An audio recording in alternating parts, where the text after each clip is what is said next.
नमस्कार जय जगन्नाथ मोर प्रिय ओडिशार भाई और भौणी माने गतकाली ओडिशार पूर्वतन मुख्यमंत्री तथा विरोधी दल नेता माननीय नवीन बाबू एक वीडियो वार्ता जारी करिसेंती जेउथिरे से एमएमडीआर अमेंडमेंट बिल 2026 को विरोध करने कथा कहिसेंती।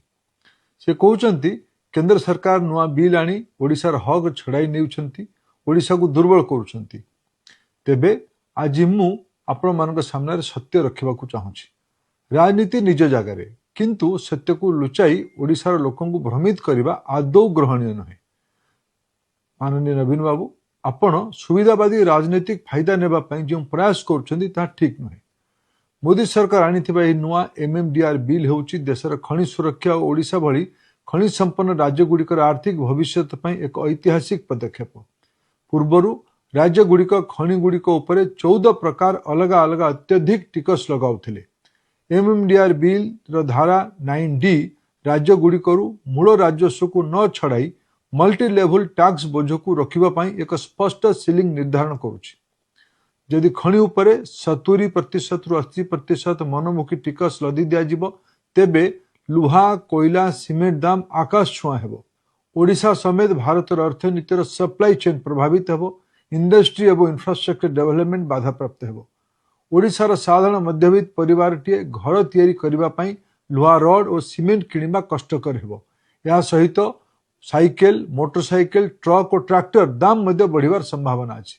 सबुठु बड़ कथा अत्यधिक टिकस बोझ जोगु केन्दुझर सुंदरगढ़ झारसुगुड़ा अनुगुल जाजपुर खनि और कारखाना गुड़िक बंद हो जाता।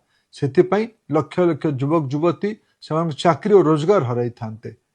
एमएमडीआर बिल सेक्शन 9D आनी आम सरकार ओडिशार शिल्प को बंचाई एवं साधारण लोकों को महंगा माड़ू रक्षा कर बिल द्वारा ओडिशार कौन सी क्षति हुई नहीं। ओडिशार जो नीलाम प्रीमियम रॉयल्टी और डीएमएफ पाउथिला तार 100% आज भी सीधा सड़क ओडिशा सरकार को खाता को ही जीव।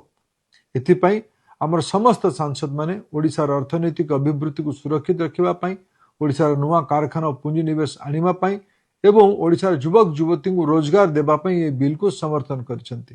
सारा देश में समान खनि टिकस नीति लागू हेले देश शिल्प और व्यवसाय सुगम हेबा सह राज्य मानक आर्थिक व्यवस्था सुधरिबो। तेबे गतकाली ओडिशार विरोधी दल नेता माननीय नवीन बाबू जहाँ कहिसंती ता ओडिशावासी को भ्रमित कला भलिया।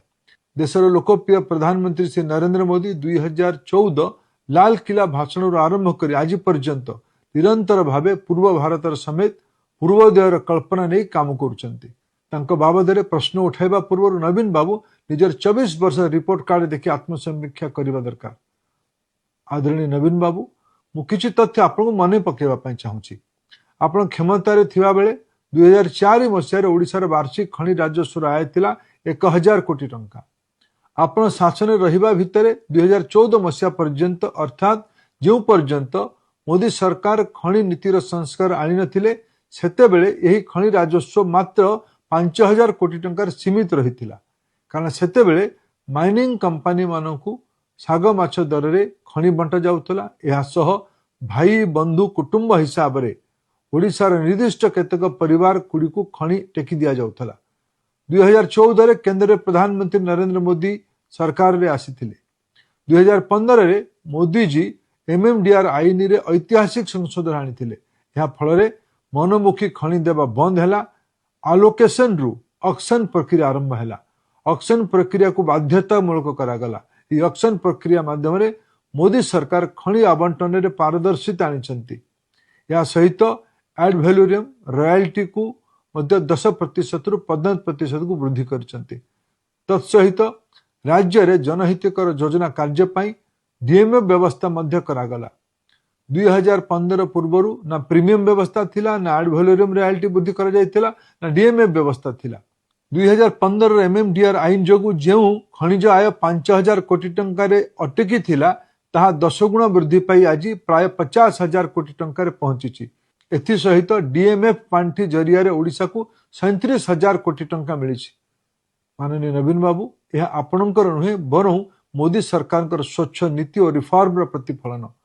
आपण को कहबाकू चाहे जे मोदी जी खनि सुधार नीति कारण ओडिशा भली राज्य मानक राजस्व बढ़ी। मु एक उदाहरण देबाकू चाहूँगी। लुहा पत्थर हाराहारी विक्रय मूल्य जदि टन पिछा 3000 टंका हुए तेबे ओडिशा सरकार को प्रीमियम बाबद अधिका 3300 टंका जहाँ हेउची सेलिंग प्राइस 110%। एड वैलोरियम रॉयल्टी बाबद 450 टंका, डीएमए बाबद 45 टंका, एपरिक मोट 3795 टंका ओडिशा राजकोष को आसुची।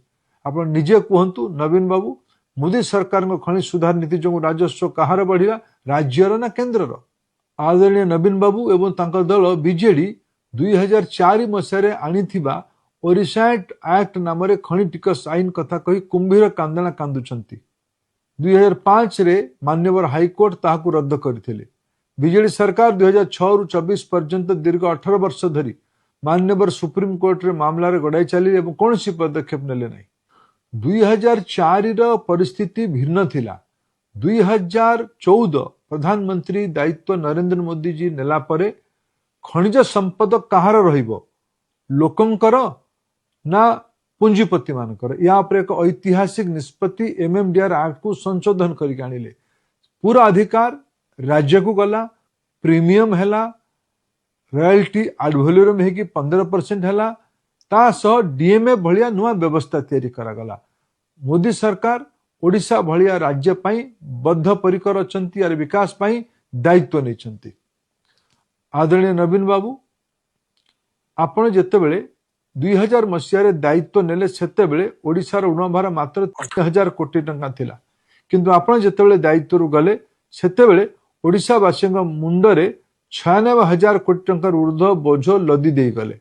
आपण शासन को आसवा बेले ओडिशार मुंड पिछा ऋण बोझ प्राय 6,000 टंका थिला।